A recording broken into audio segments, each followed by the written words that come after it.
Teşekkür ederim. ederim. Hayır. Teşekkür Ederim. teşekkür ederim.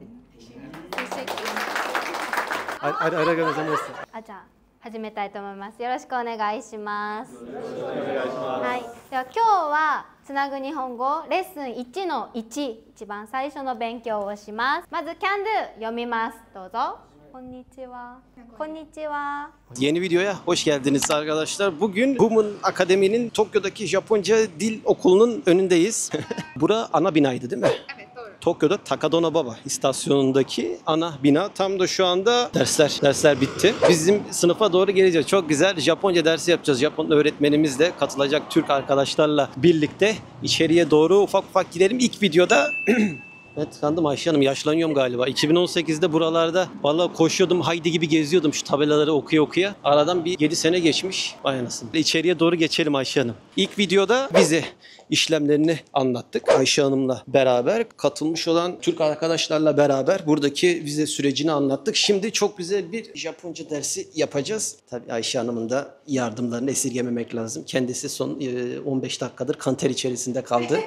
Öğrencilik yıllarınızı hatırladınız mı? Hatırladım, bu duvarlar var ya, 5, 6 ve 7. kat. 7. kata doğru çıkalım. Şimdi 7. kattayız, en üst kattayız. Şimdi öğrencilerin bunları göstermiyor o zaman yüzleri. Biz şöyle artık tam Japon olduk Ayşe Hanım.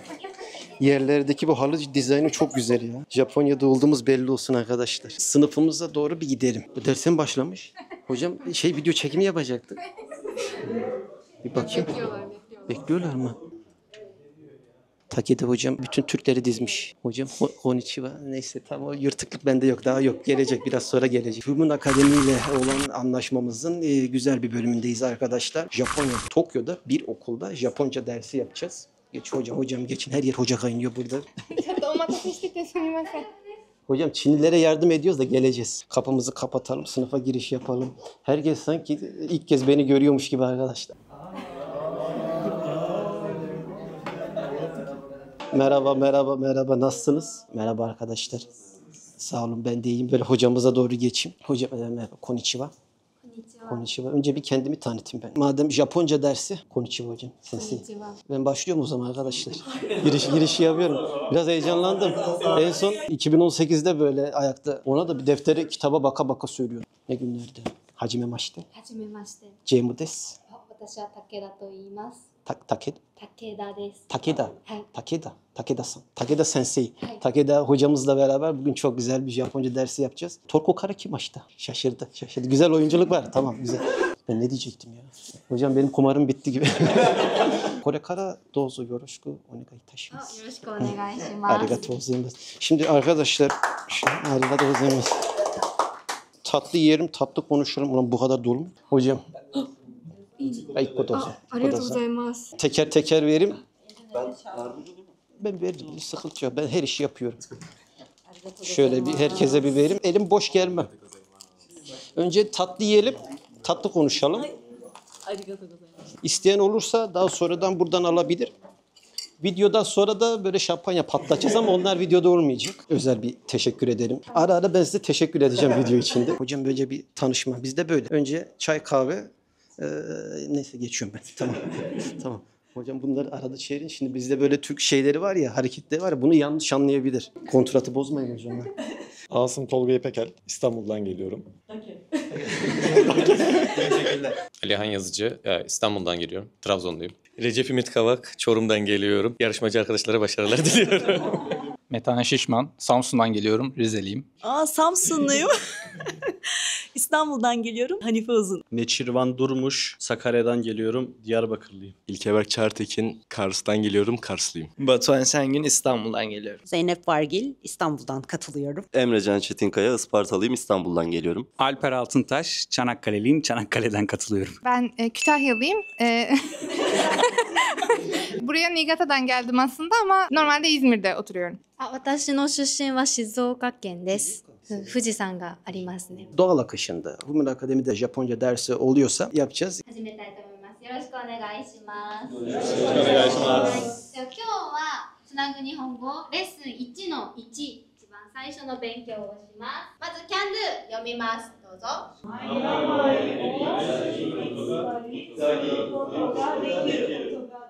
次お願いします。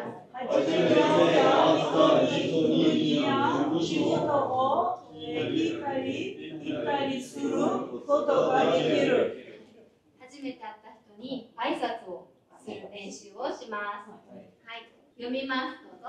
はじめまして。じゃあ皆さん、ここはどこですか？パーティーですね。パーティーをしていますね。さあ、誰ですか？サラさん。こっちはタンさんですね。二人が。お国はどちらですか？タンさん。ベトナムです。サラさんはフランスです。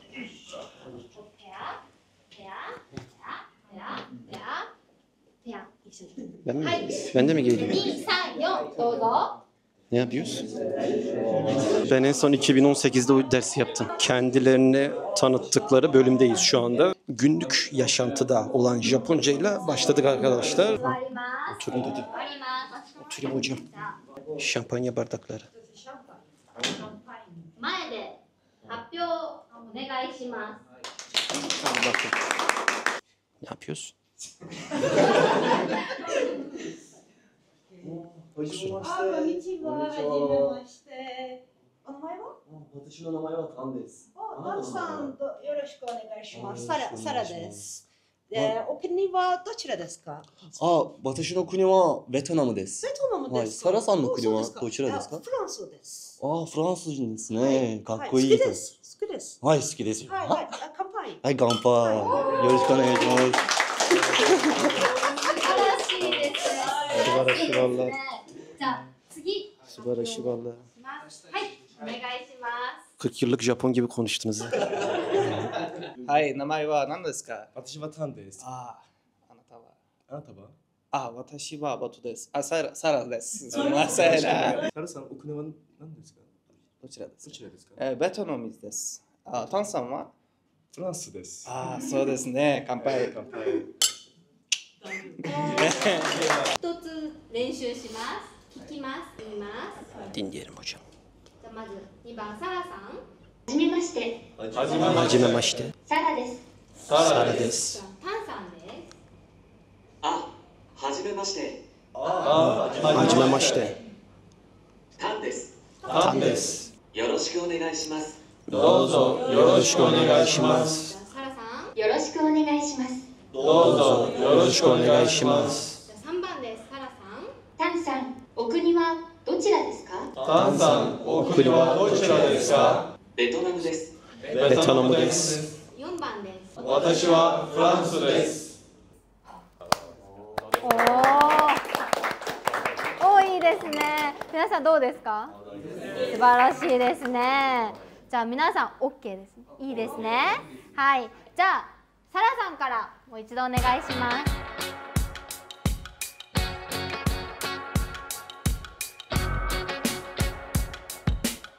2番、3番、4番練習 OK ですか？ Hocam, hoca sürekli etkileşime sokuyor. Kendi aralarında böyle konuşuyorlar. Kitabı da göstereyim. Bu kitaptan çalışıyor. Gakkun no Human Akademi no Hon desu. So desu. Human Akademi'nin kendi kitabı. Kabını bir gösterebilir miyim hocam? Şu. Bundan bende vardı. Basic Japanese for Communication. Şu. Buraya gelenlere bu kitaptan veriyorlar. Güzel bir işleyiş var. Hoca herkesi dinliyor.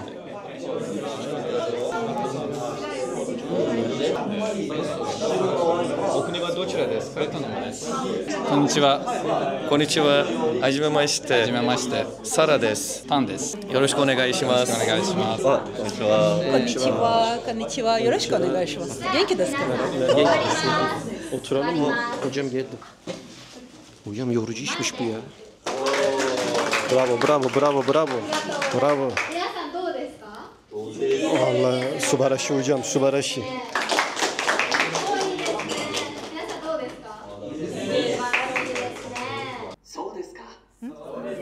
すみません、ちょっと音が変なので私が言います。サラさんも学生ですか？サラさんも学生ですか？いいえ、学生じゃありません。次、丸2です。読みます。お仕事は？お仕事は？お仕事は？じゃあ、またサラさん、タンさんですね。サラさん、何言いますか？お仕事は何ですか？学生です。はい。難しかった。タンさん、お仕事は何ですか？私は学生です。学生です。サラさんは？サラさん、私は会社員です。そうですか。はい。よろしくお願いします。ありがとうございます。座ります。Ani uygun değil. Devam kampanya yaptık. Devam ediyoruz işte kampanya. Tanさん、お仕事は何ですか？私は日本語学校の学生です。お、そうですか。いいですね。サラさんも学生ですか？学生はじゃありません。会社員です。いいと思う。いいです。いいです、いいです。乾お腹が。タンさん、お仕事は？学生です。サラさんも学生ですか？いえ、私は学生じゃありません。私は会社員です。そうですか。はい、そうですよ。Hocam şimdi şöyle, ben şimdi kelimeleri hazırladım. Takeda hocam, Takeda sensei. Sünmasen. Bende kelimeler var. Ben söyleyeceğim. Şimdi böyle bir kelime yarışması vardı kafamda arkadaşlar. Uygun mudur sizin için? Sorun değil. Ya birinci olana da güzel bir hediyem var. Herkese zaten bir şey vereceğim. Ama birinci olana ayrı daha güzel. Adaya veda edecek. İlk isim belli oldu. Hoşçakalın. Görüşürüz. Ben de geliyorum peşinizden. Kendinize iyi bakın. Sayonara. Görüşmek üzere. Abone olun, beğeni paylaşmayı unutmayın. Genelde ödev veriyor. Japonlarda ödev çok arkadaşlar. Vallahi çok ödev var. Tanıtabilmeleri. Tamam. O yüzden isterseniz en son belki 2 grup falan çıkartıp kendilerini tanıtsınlar işte. En son mu? Yani benim Tamam. adım şu, şuradan geldim, şu işi yapıyorum. Şeklinde. Tamam. Türkiye'deki işinizi söylersiniz tabii Olur. de. Olur. En sonunda dersin amacı o. Şimdi burada ben hafiften böyle bir kestim. Biraz tekrara girmesin diye. Şimdi böyle bir kelime yarışmasına doğru gidelim. Sonra kendi aramızda bu insanlar buraya niye gelmiş, neden gelmiş onları bir öğrenmek istiyorum. Kısaca ders böyle işleniyor. Şimdi uzun yaparsam biraz sıkılmaya gidiyor. O yüzden burada kesebiliriz. Hocam rahat olun ya. Hocam rahat olun. Şimdi öncelikle kitaptaki kalıp olan cümleleri ezberleyerek başkalarıymış gibi kendilerini tanıtıyorlar. En sonunda dersin amacı tabii ki sizin kendinizi tanıtabiliyor olmanız. Haliyle şimdi öğrencilerden bu dersi bitirdikten sonra kendilerini tanıtmalarını, ne iş yaptıklarını söylemelerini isteyeceğiz. Aha, bizim bayrak. Toruko. 初めて会います。どんな挨拶しますか？こんにちは。はじめまして。いいですね。こんにちは。はじめまして。私はお国は皆さんもうできますね。はい、じゃあ立って前でじゃあ。じゃあどうぞ。前でどうぞ。じゃあ二人会話します。じゃあ皆さん座って。じゃあ二人どうぞ。はじめまして。はじめまして。こんにちは。ハニフェです。こんにちは、アリハンです。はい。お国は？国はトルコです。トルコで。同じです。私トルコ人です。よかった嬉しいです。そうです。はい。O zaman Türkçe konuşalım.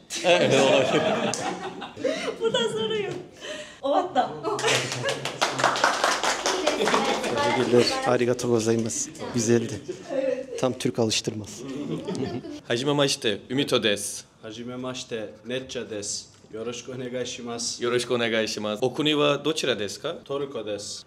私はお国はトルコです。同じです。よろしくですね。すごい。よろしくお願いします。名前を言ったりすることができる。初めて会った人に国や仕事を聞いたり言ったりすることができる。皆さんできましたか？できました。Bravo, bravo, bravo, bravo. です。Bitirdim mi? Nasıl rahatlama geldi hocam? Ders bitti. Her sınıfta bu var değil mi? Yazıyorlar. Her sınıfta yazıyorlar. Nereye alıyoruz? Onu arkaya alalım. Aman hocam. Hiragana yeni bitirdiniz. Sesi. O derece. Çok üstüme gelmeyin. Yok, sıkıntı yok. Sana şöyle yapalım. Ne biliyorsan onu yaz sen. Sorun değil. Japonca olduğu sürece sorun değil. Japonca, hiragana ya da katagana söyleyeceğim arkadaşlar. Tahtaya yazacak. Bilen kalıyor. Böyle en son birinciye kadar devam edeceğiz. Sıra sıra arkadaşlardan alacağız. Sizden başlayalım. Hadi bakalım. Ringo. Ringo. Ringo.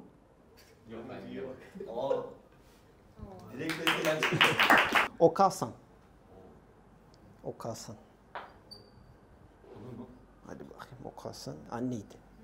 İkisi de doğru olursa ilk yazan. İlk yazan. İkisi de doğru olursa ilk yazan. Hocam. Hocam hangisi doğru? Orası daha hızlı yazdı. Teşekkür ediyoruz. Sıradan devam edelim. Kuruma. Araba. Kuruma. Araba. Soldaki. Devam edelim sırada. Megane. Megane. Gözlük. Hadi bakayım. Abla yazdı önce. Hocam. Önce sanki bu taraf yazdı gibi değil mi? Hani baba yazdı. 速さは同じぐらいだったんですけど、ねの文字がちょっと読めないです。Ha bu. Ha. Onacı sensi. Nande? Ne bu kadar? Onacı çıkıyor.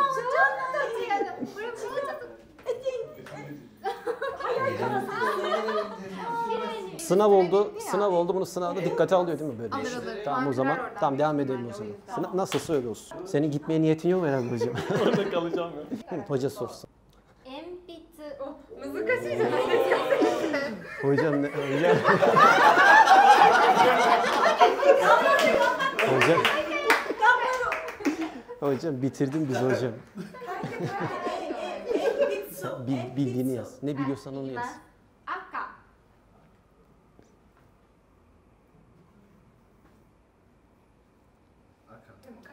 Yazdı ama yazdı. Oldu.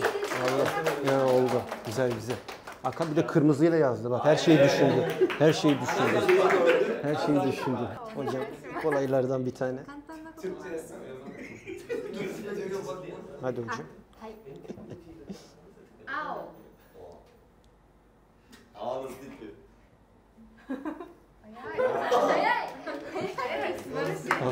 Güzel. Ben okuyabiliyorum. Tamam yeterli. Siz de yenisiniz. Yeni değil, yalan söylüyor. Gayet yeni ya. Şuradan bir tane seçin. Zormuş. O zaman şunu söyleyeyim mi? Söyleyin.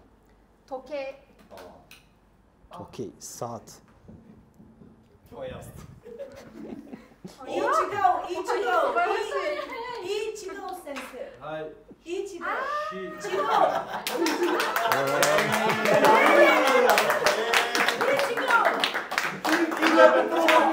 Hocam Benim de var. Aynı muhabbeti yaşayacağım. そうですね。確かにこっちの方が。 her şeye dikkat etmemiz lazım. 確かにそうですね。 Ben tamam. Kafa demedim de Tokyo'ya demedim. Türkçe başladı. Ayşe Hanım. Bir dakika.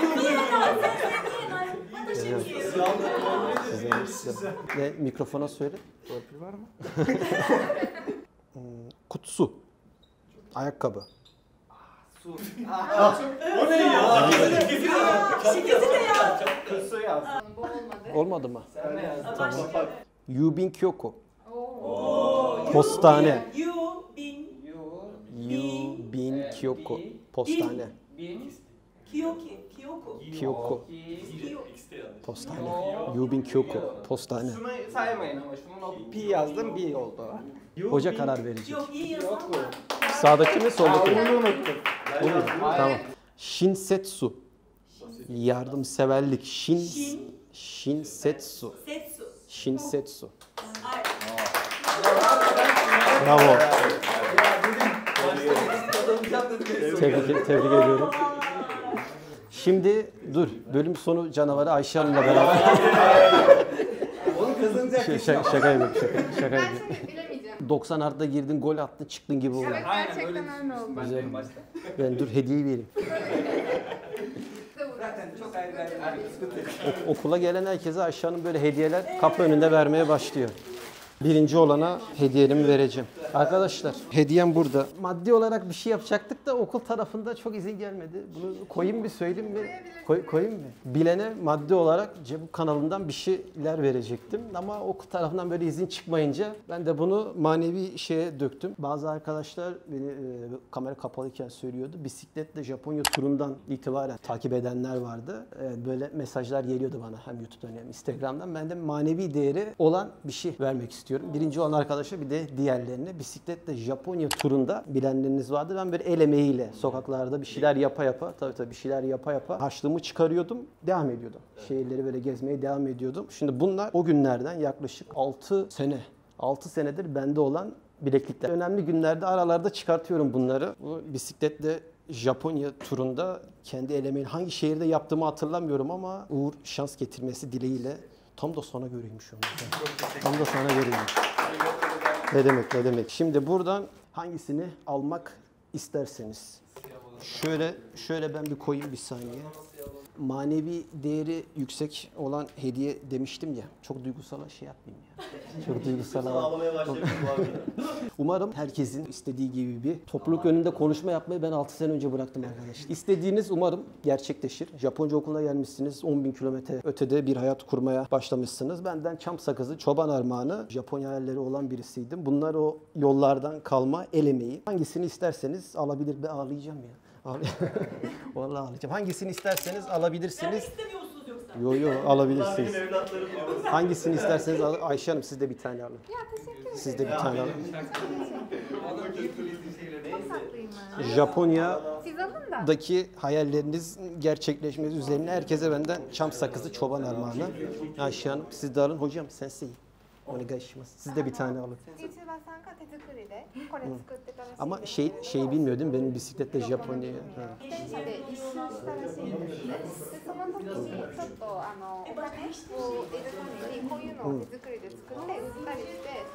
Tokyoから北海道まで自転車で30キロ。北海道から九州まで。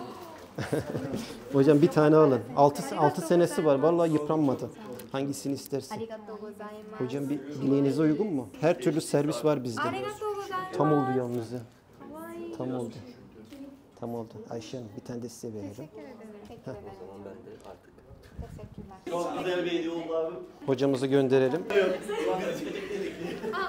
Hocamıza da teşekkür ediyorum. Sensei Q arigatou gozaimashita. Teşekkür ederim. Teşekkür ederim. Abone olun.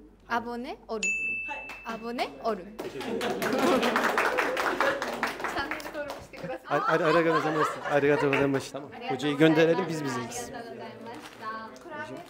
Ayşe Hanım ikrama devam ediyor maşallah. Hepsi siz kendiniz aldınız değil mi bunları? Yok okul vardı. Ciddi misin? Arkadaşlara döneceğim. Neden Japonya'ya gelmişler? Hedeflerine konuşmak, anlatmak isteyenlerle arigatou gozaimashita. Güle güle hocam. Kendinize dikkat edin.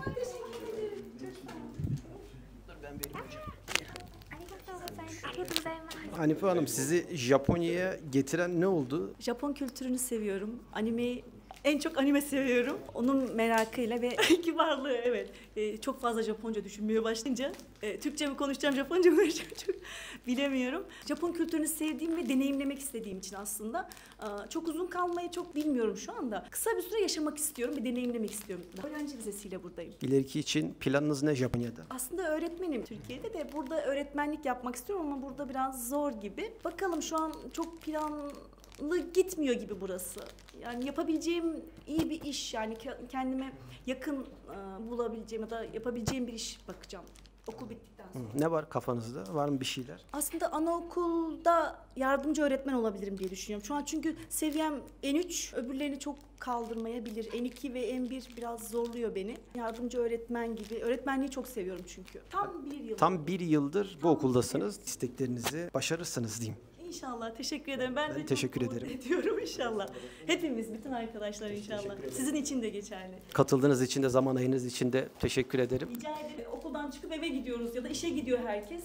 tanışmış olduk. Güzel Çok oldu. sevdim herkesi de. İnşallah Teşekkür yine ederim. bekleriz. Yeniden Teşekkür şeyler ederim. yapabiliriz inşallah. Teşekkür ederim katıldığınız için, zaman ayırdığınız için. Biz böyle sabaha kadar Japon teşekkürü böyle gidecek. Efendim, görüşmek üzere. Güle güle. Human Akademi'ye getiren ne oldu? İlerisi için planlarınız nedir Japonya'da? Lise hayatımdayken anime furyasına katıldım. Oradan itibaren hep anime izlemek olsun, Japon kültürüne olsun aşinalığım orada başladı. Ardından bir Japon sevgisi, kültür sevgisi, anime sevgisi derken kendimizi burada bulduk. Uğraştım, Ayşe Hanım'la tanıştım. Sizin videonuz sayesinde tanıştım bu arada Ayşe Hanım'la da. Sizin videonuzdan gördükten sonra irtibata geçmiştim kendisiyle de. Başvuruları yaptık. Ardından bekledik süreç. Sonuç buradayız. Ne kadar sürede vizeyi almıştınız? 6 ay sürdü. 6 ay. Evet. Kolay mıydı sizin için? Benim açımdan herhangi bir zorluk yoktu. Çünkü üniversite mezunu olduktan sonra, prosedürleri karşıladıktan sonra herhangi bir ekstrem bir belge istenmiyor sonuç olarak. Ardından da süreç beklemek kalıyor sadece. Süreç beklerken yalnız heyecan dolu oluyor biraz. Çıkar mı çıkmaz mı? Ayşe Hanım o konuda çok darladığımı biliyorum yani. Güzel, büyük kolaylık değil mi Ayşe Hanım'la? Kesinlikle. Türkçe konuşan, kendi dilini konuşan birinin Kesinlikle yardımcı öyle. olması. Hiç dil Ayşe bilmeden. Ben burada baskı Arkadan böyle yapıyor.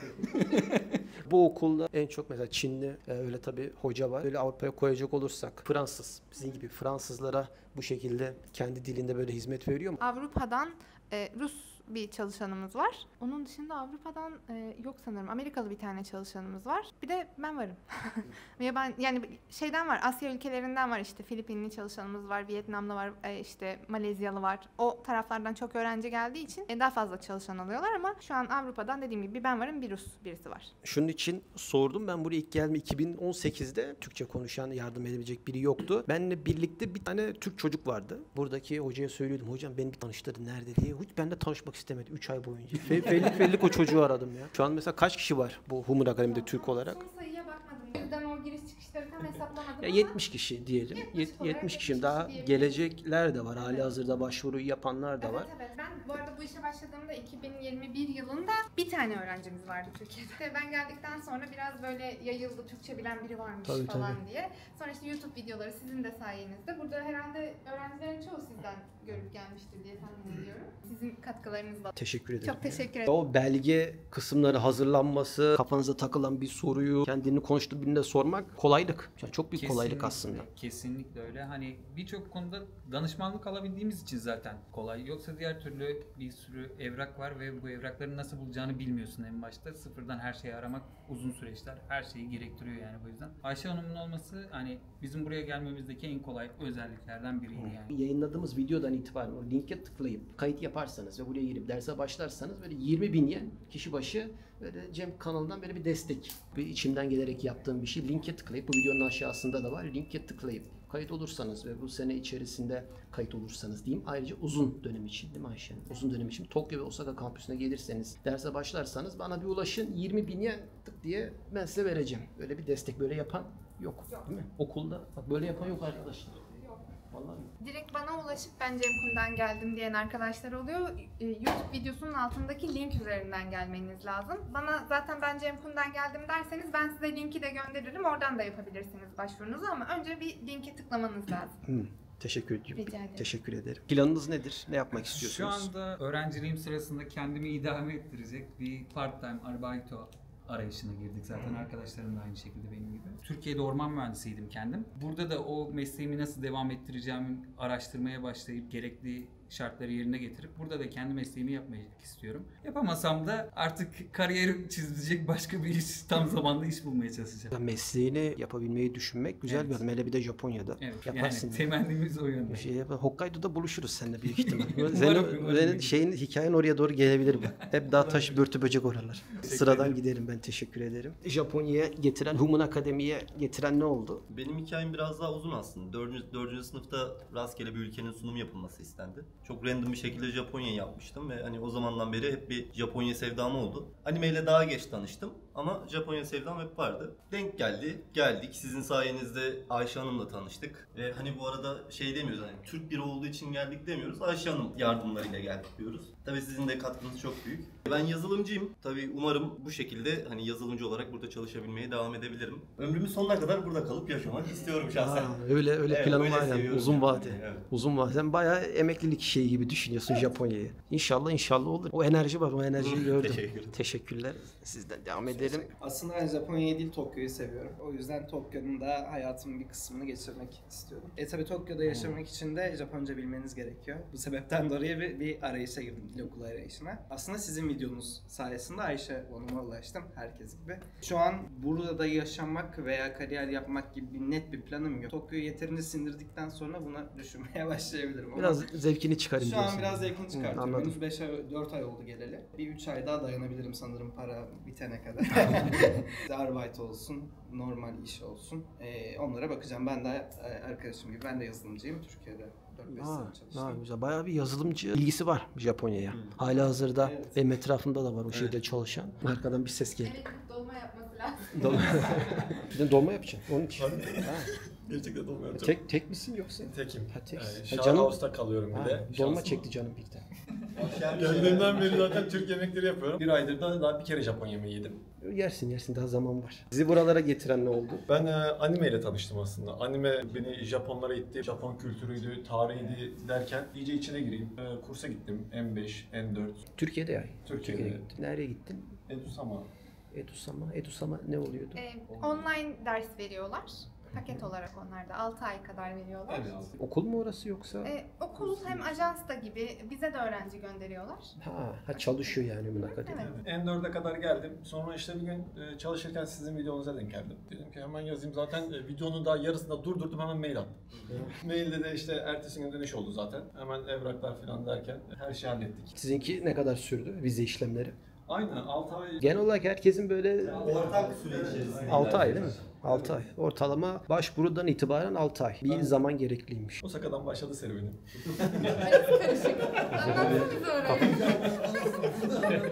Kafam karıştı birden.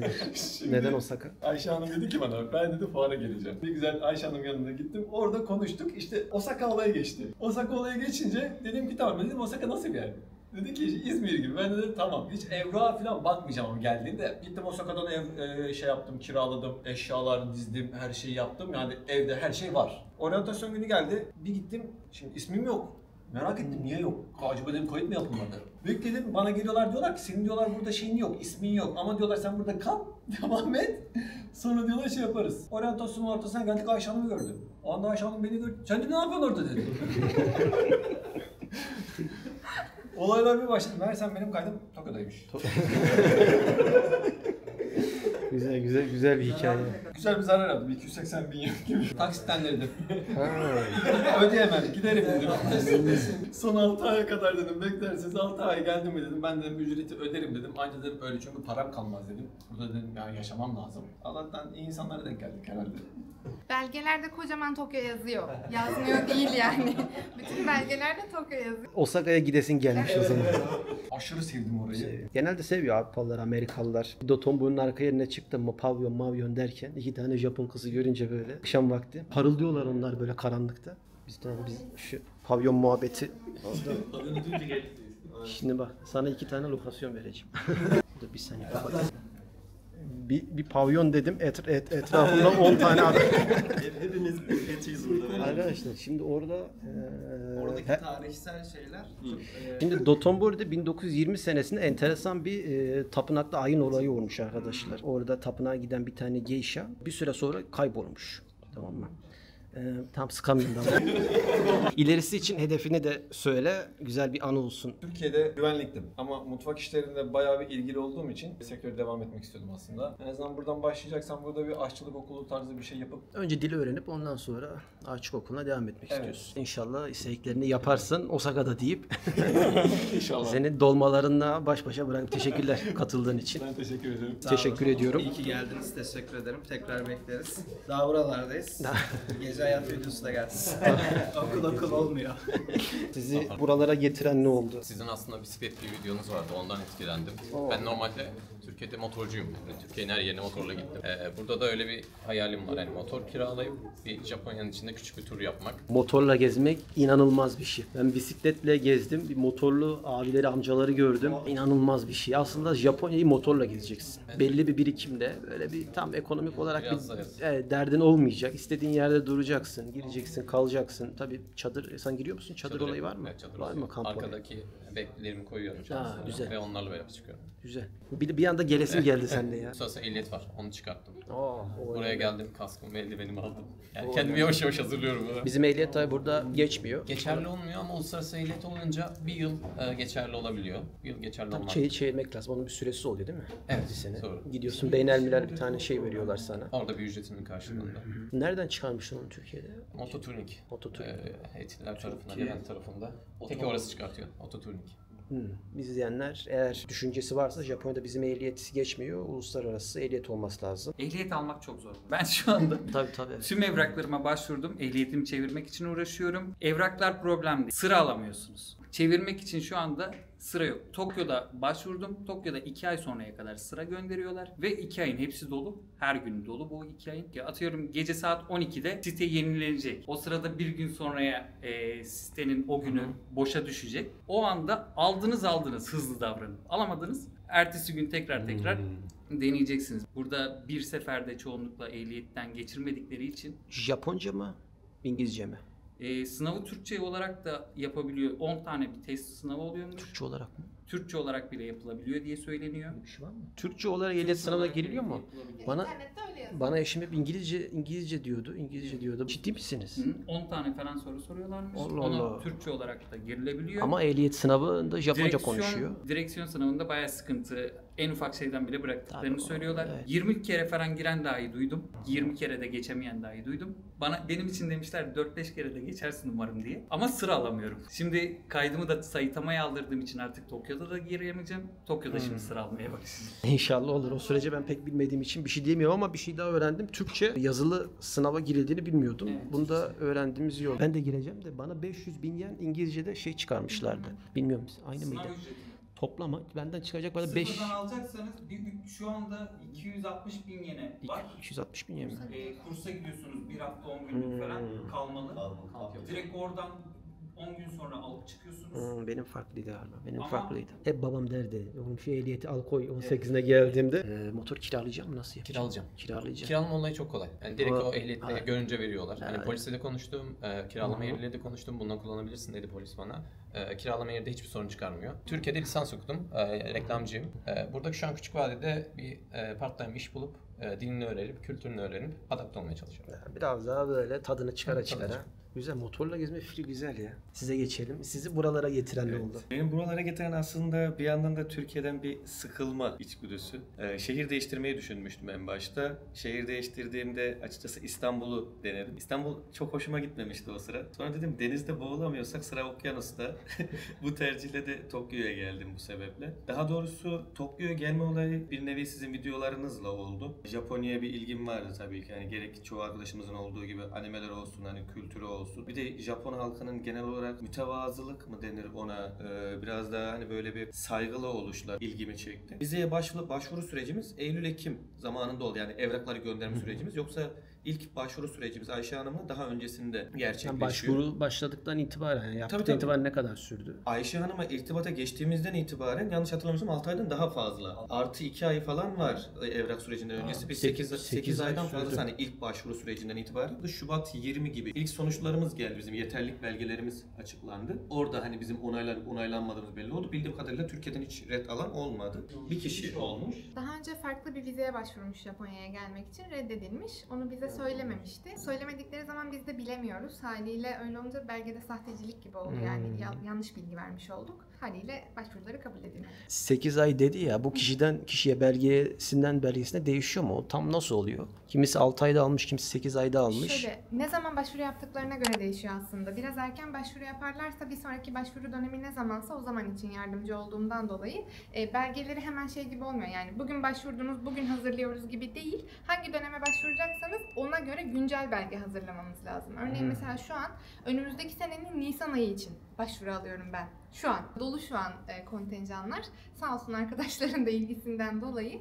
Şu an hem Ocak hem Nisan için başvuru alıyorum önümüzdeki senenin. Yani şimdi başvursanız en erken Ocak veya Nisan'da gelebiliyorsunuz. Bunlar önemli kritik bilgiler. Bize ilerisi için hedef ne peki Japonya'da? Ben normalde Türkçe öğretmeniyim. Dil okulunda belli bir seviyeye geldikten sonra açıkçası bir araba teknolojisi normalde istiyorum ama Senbon Gakko dedikleri okulun maddiyatı biraz fazla gelebileceği için meslek yüksek okulları, yüksek okullar olarak geçiyor. Yüksek okulu. 2 yıllık meslek okulları olarak geçen sistem. Ne kadar? Minimum 800 bin yen civarı bir şeyden başlatıyorlar senelik. 2 seneliği de 1 milyon 600 ile 2 milyon civarı bir fiyatlardan değiştiği için. Sen de böyle gıdadan gidim diyorsun. Muhtemelen. Japonya'da iş fazla. İşçi arayan bayağı bir yer var açıkçası. Belki görüyorsunuzdur böyle istasyonlarda hep böyle kitaplar oluyor iş arayan. Bölge bölge, kasaba kasaba değişiyor. Gördünüz mü hiç? Japoncayı öğrendiğin zaman iş bulma olayın çok daha hızlanıyor. Evet, çok fazla fırsat çıkıyor önüne. Şimdi daha bayağı değişti. Daha kolay oldu bence bir yerde iş bulmak, çalışmak. Ben bir ara şeye bakıyordum. Craigslist'te mesela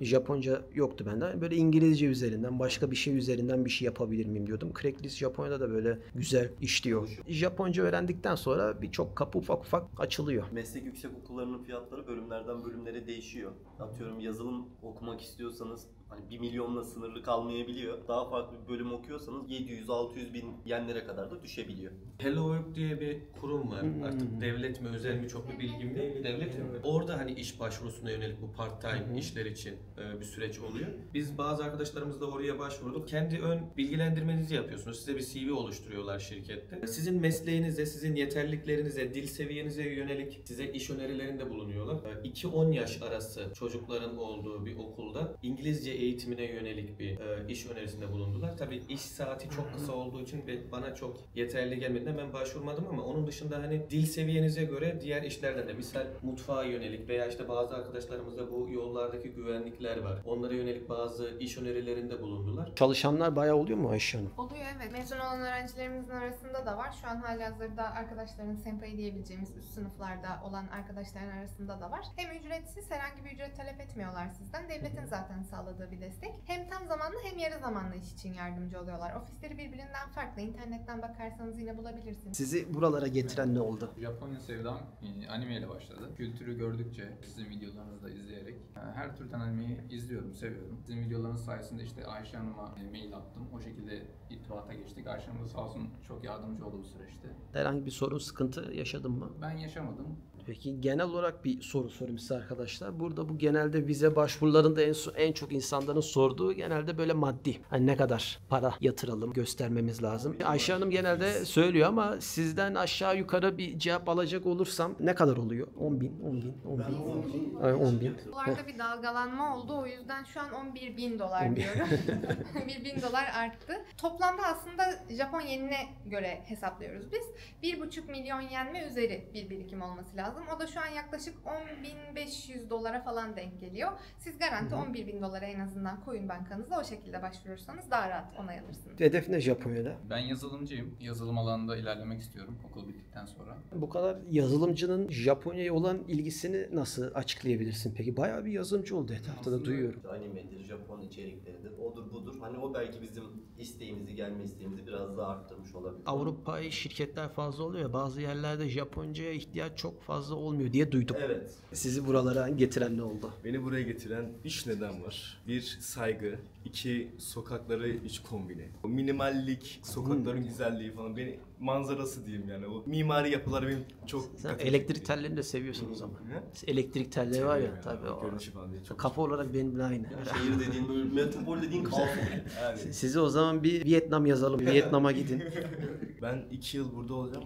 2 yıldan sonra da üniversiteye gidip tekrar burada yaşamayı düşünüyorum. Yani ben sonsuza kadar burada yaşamayı düşünüyorum. Sen de sonsuza kadar diyorsun ha, güzel. Kimdi başka sonsuza kadar diye? Sen yan yan. Hokkaido'yu düşünüyorum bu arada. Hokkaido mu? Tamam o zaman. Yani eğer istediğim meslek olursa. 3 tane seçeneğim var. Müzisyenlik var. Bateri çalıyorum. Aşçılık var. Yemek pişirebiliyorum. Bir de veterinerlik istiyorum. Üçü de birbirinden farklı. Sen her şekilde kapatmışsın Japonya'yı. Aynen. Veterinerlik tutarsa Hokkaido falan o taraflara gitmeyi düşünüyorum. Beraber seninle ayı dövebiliriz orada. Güzel bir inceleme olabilir. Ben çünkü bir tane ayı bir tokat atıp kaçma şeyim var Ayşe Hanım. Vallahi bir yumruk atıp kaçacağım. O zaten beni seni bir öyle bir hırpalayacak, sen onu incelersin orada. Olur. Güzel hedeflerin var, inşallah başarırsın. İnşallah başarırsın. Normalde videoda çıkmak istemiyordum ama buraya gelmemin sebebi de sizin videonuzu izlediğim için buraya geldim. Bu videolarda fark ettiğim şey genellikle buraya gelen insanların üniversite okuduğu veya belli bir genel kültüre sahip kesime hitap ettiği. Ben o kesimden değilim. Ben yok şey olarak demiyorum yani, normal olarak yani o kesimden değilim ben. Ben balıkçıydım mesela. Şu an bunu konuşmamın sebebi Türkiye'de benim gibi hayat şartlarına sahip insanların burada neyle karşılaşacağı hakkında bilgi sahibi olması için konuşuyorum. Arkadaşlar zor. Gerçekten hani elinizde bir kolunuza bir bilezik yoksa, bir üniversite okumamışsanız, sadece İngilizce bilip dünyada böyle bir şeyler yapacağınızı zannediyorsanız gerçekten Japonca seçim yapmanız gereken ülkelerden bir tanesi değil. Toplumsal olarak dilinizi bilmediğiniz için pek fazla muhatap alamıyorsunuz. Bazıları evlenmek için geleceğim diyor. O da biraz imkansız. Önce dilini öğrenmeniz lazım buranın. Bu şekilde... Sen biraz dertli gibisin sanki. Burada mesela 20 kişi varsa 19'unun her şeyi güzelse bir kişinin aradan böyle sıkıntılı tarafları olabiliyor. Onları da dinlemek lazım. Zorlayan şey ne oldu? İngilizce bilen sayısı çok az. İnsanlarla anlaşamıyorum. Yani Türk kültürünün içinde çok fazla büyüdüm. O yüzden biraz tembel ve ne bileyim işlerini yavaş yapan bir insanım. Buradaki topluma, buradaki kültüre göre yani tamamıyla zıt bir şey. Böyle bir şey yok yani, burada herkes dakik, herkes işkolik. Bizim gibi hayatını yaşamayı seven, hayatın akışına bırakan, yavaş giden insanlar için en azından Tokyo, diğer şehirleri bilmiyorum. Tokyo seçilecek bir şehir veya Japonya'da seçilecek bir ülke değil. Tekrardan uzun dönem için dil okuluna başvuracağım. Üniversite okumadığım için bir 150 saatlik bir kursu tamamlaman gerekiyormuş benim. Buraya niye geldim? Arkadaşlar gece hayatı gerçekten çok güzel. Şimdi doğruları konuşmaya gerek. Doğruları yani şurada bir pavyon var. Bazı mahalleler var. Her işinizi çözebiliyorsunuz arkadaşlar. Çok güzel yerler var. Bir de gerçekten baktığın zaman İstanbul'daki o çok karman çorman kaos ortamından nazaran o neon tabelaların, o ışıkların gerçekten bir estetik yapıya sahip. Hani yürürken içiniz rahatlıyor yani. Öyle bir güzel şey de var. İstediğim ben normalde yürümeyi pek seven bir insan değilim ben ama burada yani her gün 10 kilometre falan yürüdüğüm oluyor böyle. Teşekkürler, sağ olun.